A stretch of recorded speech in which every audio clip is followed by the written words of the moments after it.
Good morning guys. Kumusta kayo? Ano ang ginagawa nyo ngayong araw na to, Miyerkules? Eto na naman ako. Kahapon, medyo sinipag si Mami Val. Nagluto. Yan. Kasi wala yung apo ko dito, nasa Quezon.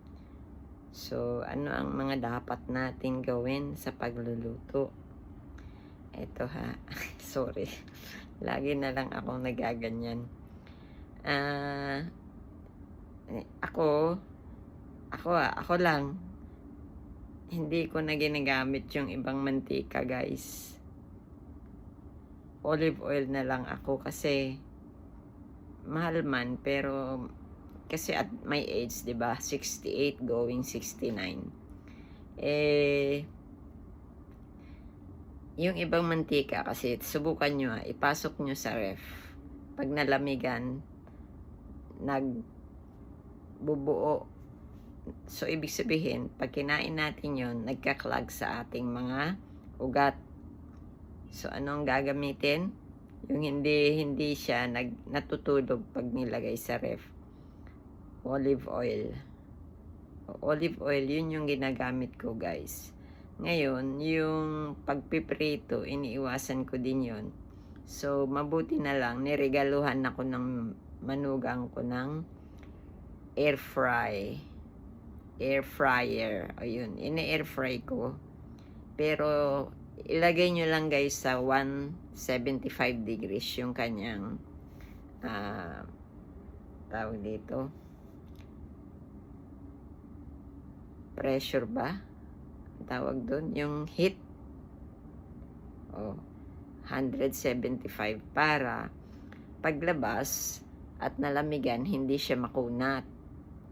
Kasi pag masyadong mataas, pagka naglamig, makunat guys yung ini-air fry. Kailangan pag nag-air fry kayo, kakainin nyo agad. Huwag nyo nang palamigin kasi nawawala yung crispiness.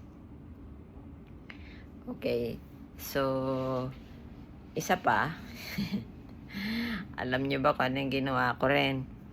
Nag-ihaw ako sa kawali. Ginawa ko, binalot ko ng foil yung isda, fish, bangus from Dagupan. Binalot ko yun guys. Nilagyan ko ng luya, sibuyas.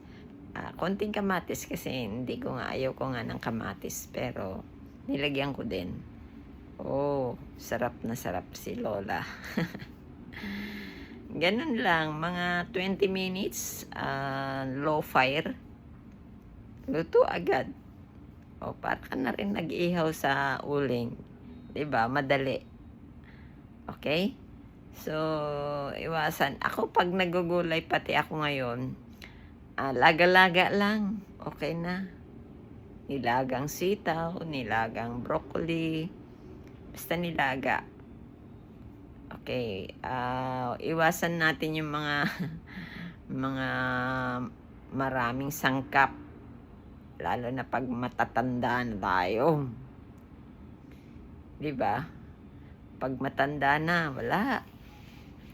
Kaya ngayon, habang bata kayo, kainin nyo na lahat ang gusto nyo, na pwede rin yung mga kung ano-ano dyan. Kasi ganun din naman ako noon.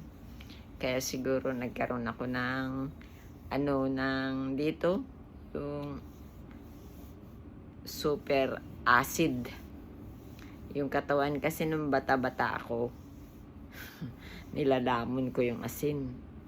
Dahil payat ako, sabi, pag kumain ka ng asin, tataba ka. Mali. Hindi. So, kumain lang kayo ng healthy food. Okay, guys? Thank you.